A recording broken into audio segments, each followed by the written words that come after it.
Hello viewers, welcome to my channel history with Amit sir. আমি অমিত। আজ আমরা পড়ব সিপাহী বিদ্রোহের ফলাফল সম্পর্কে।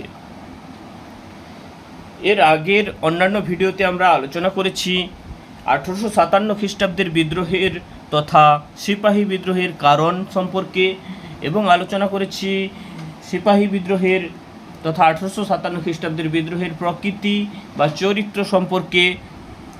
আজ আমরা দেখে নেব সিপাহী বিদ্রোহের ফলাফল। আমরা জানি 1857 খ্রিস্টাব্দের সিপাহী বিদ্রোহ আপাতভাবে ব্যর্থ হলেও এর তাৎক্ষণিক ও সুদূর প্রসারী ফল ছিল তাৎপর্যপূর্ণ। এই বিদ্রোহের ফলে ভারতের আর্থসামাজিক, রাজনৈতিক, সামরিক ও প্রশাসনিক ক্ষেত্রে একাধিক পরিবর্তন সাধিত হয়। এবার আমরা সিপাহী বিদ্রোহের যে ফলাফল সেগুলোকে পয়েন্ট আকারে আমরা দেখে নেব। প্রথমে দেখব কোম্পানি শাসনের অবসান। কোম্পানি শাসনের অবসান অর্থাৎ ব্রিটিশ ইস্ট ইন্ডিয়া কোম্পানি শাসনের অবসান ঘটছে সিপাহী বিদ্রোহের পর। এই যে ব্রিটিশ ইস্ট ইন্ডিয়া কোম্পানি প্রতিষ্ঠিত হয়েছিল কখন না, প্রতিষ্ঠিত হয়েছিল 1600 খ্রিস্টাব্দে।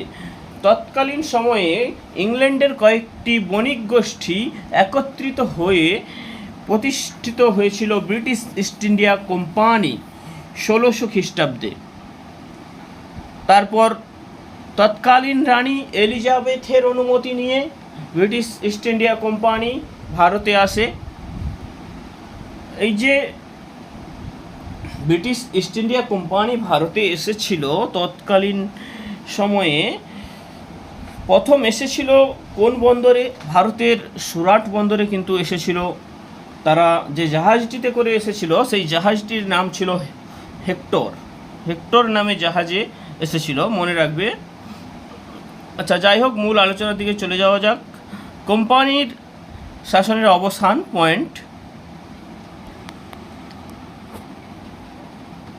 বিদ্রোহের ব্যাপকতা ও বিস্তৃতি লক্ষ্য করে 1857 খ্রিস্টাব্দের বিদ্রোহের ব্যাপকতা ও বিস্তৃতি লক্ষ্য করে ব্রিটিশ কর্তৃপক্ষ একটি বাণিজ্যিক সংগঠনের হাতে ভারতের মতো বিশাল প্রশাসনিক দায়িত্ব রাখা যুক্তিসঙ্গত নয় বলে বিবেচনা করল। ব্রিটিশ ইস্ট ইন্ডিয়া কোম্পানি ছিল একটি বাণিজ্যিক সংস্থা। এই বিদ্রোহের 1857 বিদ্রোহের ব্যাপকতা বিস্তৃতি লক্ষ্য করে ব্রিটিশ কর্তৃপক্ষ মনে করলো যে একটি বাণিজ্যিক সংগঠনের হাতে ভারতের মতো বিশাল দেশের প্রশাসনিক দায়িত্ব রাখা যুক্তিসঙ্গত হবে না। ফলে 1858 খ্রিস্টাব্দের 2রা আগস্ট ব্রিটিশ পার্লামেন্টে ভারত শাসন আইন দ্বারা কোম্পানির শাসনের অবসান ঘটিয়ে ভারতের শাসনভার ব্রিটিশ সরকার বা ইংল্যান্ডের মহারানী ভিক্টোরিয়ার হাতে কি করা হয়? এই মহারানী ভিক্টোরিয়ার হাতে অর্পণ করা হয়। ভারতের গভর্নর জেনারেল ভাইসরয় বা রাজপ্রতিনিধি রূপে ভারতের শাসনভার পরিচালনা করতে থাকেন। ভারতের গভর্নর জেনারেল ভাইসরয় বা রাজপ্রতিনিধি রূপে ভারতের শাসনভার পরিচালনা করতে থাকেন। পরবর্তী পয়েন্ট আমরা দেখে নেব মহারানীর ঘোষণাপত্র। দ্বিতীয় পয়েন্ট, মহারানীর ঘোষণাপত্র দেখে নেব।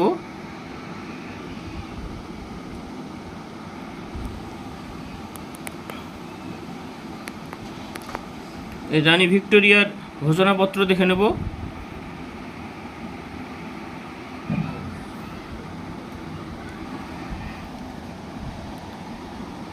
আঠারোশো 58 খ্রিস্টাব্দের 1 নভেম্বর মহারানীর ঘোষণাপত্রের দ্বারা ভারতীয় শাসন ব্যবস্থায় বেশ কয়েকটি নীতি ও আদর্শের কথা ঘোষণা করা হয়, যেগুলি হচ্ছে 1 নম্বরে হচ্ছে সত্যবিলোপ নীতি পরিত্যক্ত হয়।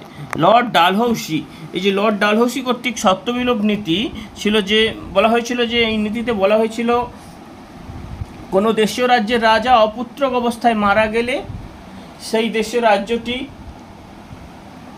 ব্রিটিশ সাম্রাজ্যভুক্ত হয়ে যাবে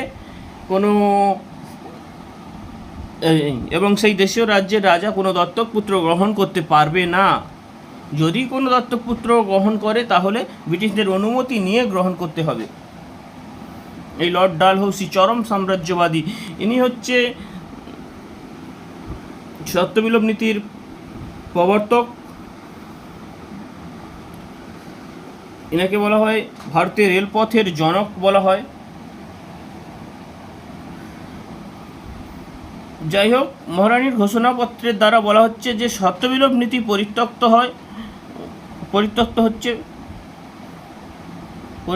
হবে, তুলে দেওয়া হচ্ছে সত্যবিলোপ নীতিকে মহারানীর ঘোষণাপত্র দ্বারা, এবং দেশীয় রাজ্যগুলিতে দত্তক পুত্র গ্রহণের অনুমতি দেওয়া হয়। এবং কী করা হলো না, দেশীয় রাজ্যগুলিতে দত্তক পুত্র গ্রহণের অনুমতি দেওয়া হলো। দেশীয় রাজ্যের সঙ্গে ইংরেজদের সম্পাদিত চুক্তিগুলি মেনে চলার কথা বলা হয়। 2 নম্বরে বলা হচ্ছে যে দেশীয় রাজ্যের সঙ্গে ইংরেজদের সম্পাদিত চুক্তিগুলি মেনে চলার কথা বলা হয়। 3 নম্বর, জাতি ধর্ম নির্বিশেষে যোগ্য ভারতীয়দের সরকারি চাকরি লাভের আশ্বাস দেওয়া হয়। 4 নম্বরে বলা হচ্ছে সরকার ভারতীয়দের সামাজিক ও ধর্মীয় বিষয়ে হস্তক্ষেপ করবে না। 5 নম্বরে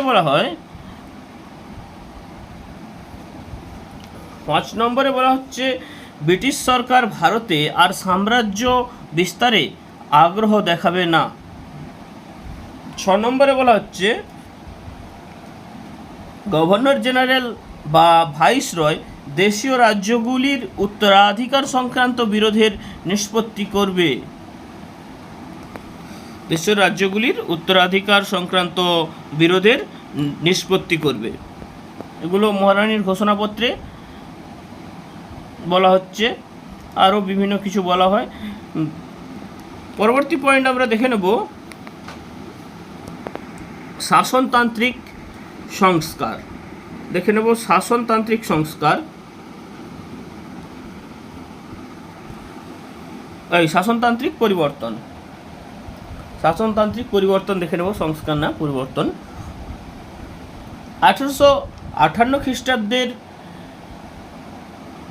act for better government in India অনুসারে ভারত শাসন পরিচালনার সমস্ত দায়িত্ব রানীর প্রতিনিধি হিসেবে ভারত সচিবের উপর অর্পিত হয়। 15 জন সদস্য নিয়ে গঠিত ইন্ডিয়া কাউন্সিল ভারত সচিবের কাজে সাহায্য করে। এবার পরের পয়েন্ট দেখে নেব আইন পরিষদে ভারতীয়দের নিয়োগ। 1858 খ্রিস্টাব্দের আইনে শাসন কাজে ভারতীয়দের কোনো স্থান ছিল না। শাসন কাজের বিভিন্ন পদ থেকে ভারতীয়দেরকে সরিয়ে দেওয়া হচ্ছে। ফলে 1861 খ্রিস্টাব্দে নতুন ভারত শাসন আইন দ্বারা কেন্দ্রীয় আইন পরিষদ এবং কলকাতা, মাদ্রাজ ও বোম্বাই আইন পরিষদে ভারতীয় সদস্য গ্রহণের ব্যবস্থা নেওয়া হয়। স্যার দিনকর রাও পাতিয়ালা ও বেনারসের রাজা বেসরকারি সদস্য হিসেবে আইনসভায় স্থান লাভ করেন। পরবর্তী পয়েন্ট আমরা দেখে নেব সামরিক পরিবর্তন। ব্রিটিশ বিরোধী সম্ভাব্য অভ্যুত্থান দূর করার উদ্দেশ্যে সামরিক ক্ষেত্রে বেশ কিছু পরিবর্তন করা হয়। যেমন 1 নম্বরে বলা যেতে পারে সেনাবাহিনীতে শ্বেতাঙ্গ সেনার সংখ্যা বৃদ্ধি করা হয়। কী করা হচ্ছে না, সেনাবাহিনীতে শ্বেতাঙ্গ সেনার সংখ্যা বৃদ্ধি করছে। ভারতীয় সেনা সংখ্যা হ্রাস করে শ্বেতাঙ্গ সেনার সংখ্যা বৃদ্ধি করছে।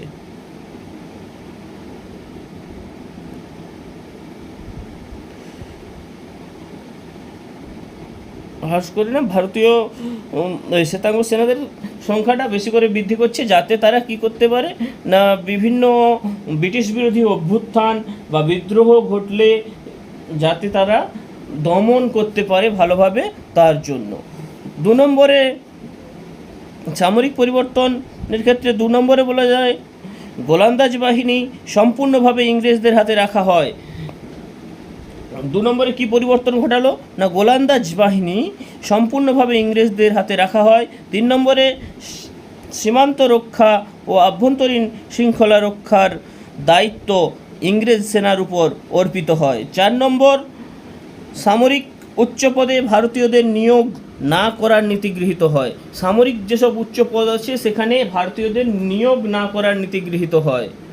5 নম্বরে, যে সমস্ত সেনা মহাবিদ্রোহে অংশগ্রহণ করেছিল সরকার তাদের অসামরিক জাতি আখ্যা দিয়ে ব্রিটিশ ভারতীয় সেনা বিভাগে প্রবেশের অধিকার বন্ধ করে দেয়। একদিকে এমনভাবে ব্রিটিশ সেনাবাহিনীতে ভারতীয়দের প্রবেশ বন্ধ করে দেওয়া হচ্ছে, অন্যদিকে সেনাবাহিনীতে আমরা দেখতে পাচ্ছি শ্বেতাঙ্গ সেনাদের সংখ্যা বৃদ্ধি করা হচ্ছে।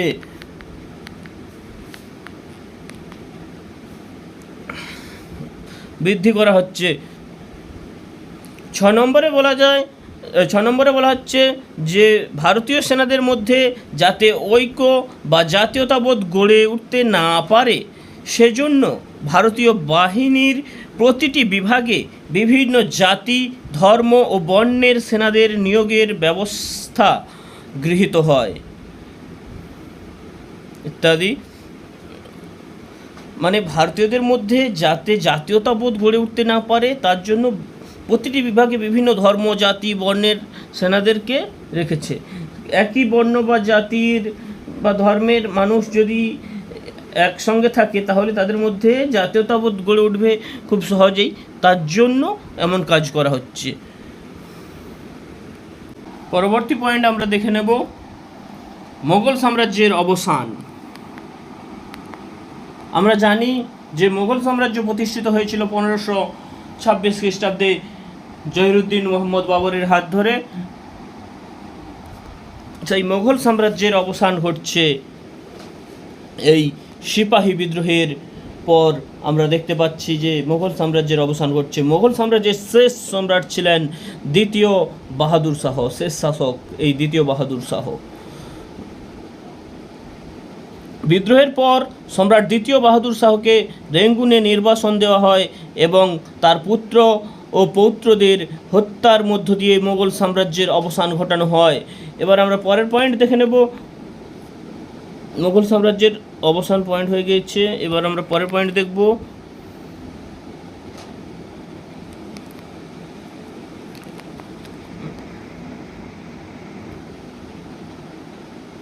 সামাজিক পরিবর্তন।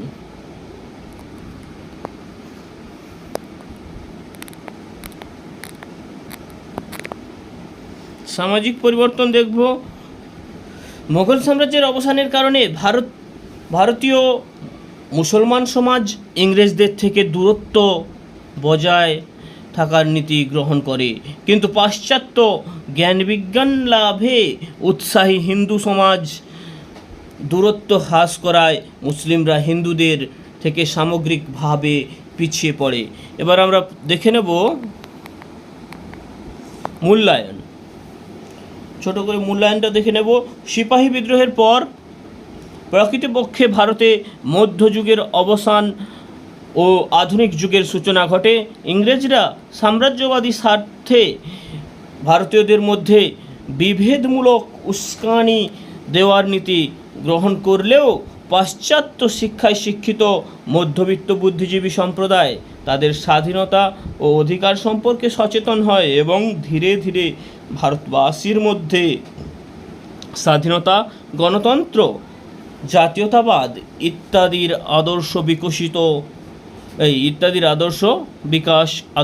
আদর্শের বিকাশ ঘটে। যাই হোক, তাহলে 1857 বিদ্রোহ আপাতভাবে ব্যর্থ হলেও এর তাৎক্ষণিক ও সুদূরপ্রসারী ফলাফল ছিল তাৎপর্যপূর্ণ। 1858 খ্রিস্টাব্দের 2রা আগস্ট ব্রিটিশ পার্লামেন্ট ভারত শাসন আইন দ্বারা কোম্পানি শাসনের অবসান ঘটিয়ে ভারতের শাসনভার ইংল্যান্ডের মহারানী ভিক্টোরিয়ার হাতে অর্পণ করা হয়। 1858 খ্রিস্টাব্দের 1 নভেম্বর মহারানীর ঘোষণাপত্র দ্বারা ভারতের শাসন ব্যবস্থায় কিছু নীতি ও আদর্শের কথা ঘোষিত হচ্ছে। আমরা দেখতে পাচ্ছি এগুলো।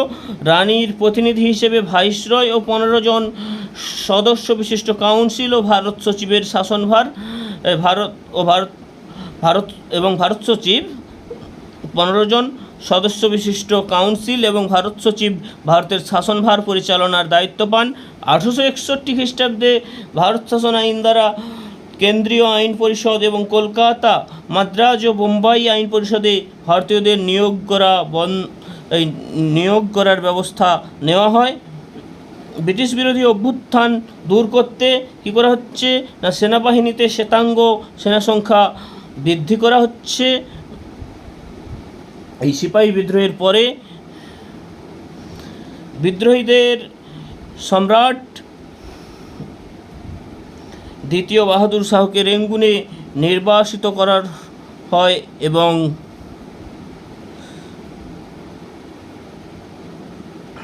বিদ্রোহীদের অন্যতম নেতা মোগল সম্রাট দ্বিতীয় বাহাদুর শাহকে রেঙ্গুনে নির্বাসিত করা হয় এবং পাশ্চাত্য জ্ঞানবিজ্ঞানে উৎসাহী হয় হিন্দু ভারতীয় সমাজ।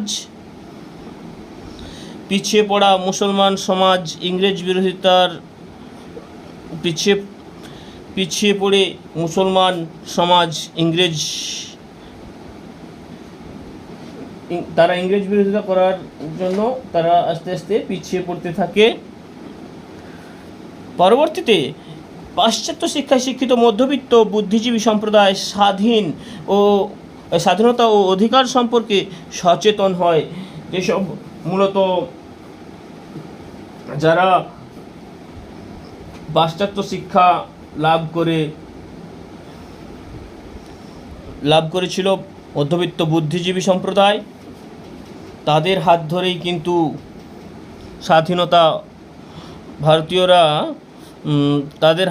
স্বাধীনতা এবং জাতীয়তাবাদ সম্পর্কে সচেতন হতে থাকে। যাই হোক, পাশ্চাত্য শিক্ষায় শিক্ষিত মধ্যবিত্ত বুদ্ধিজীবী সম্প্রদায় স্বাধীনতা ও অধিকার সম্পর্কে সচেতন হয়। এই মধ্যবিত্ত বুদ্ধিজীবী সম্প্রদায়ের হাত ধরেই কিন্তু ভারতীয়দের মধ্যে জাতীয়তাবোধ জাগ্রত হচ্ছে। আমরা দেখতে পাই 1857 খ্রিস্টাব্দের বিদ্রোহের কিছু পরবর্তী সময়ে।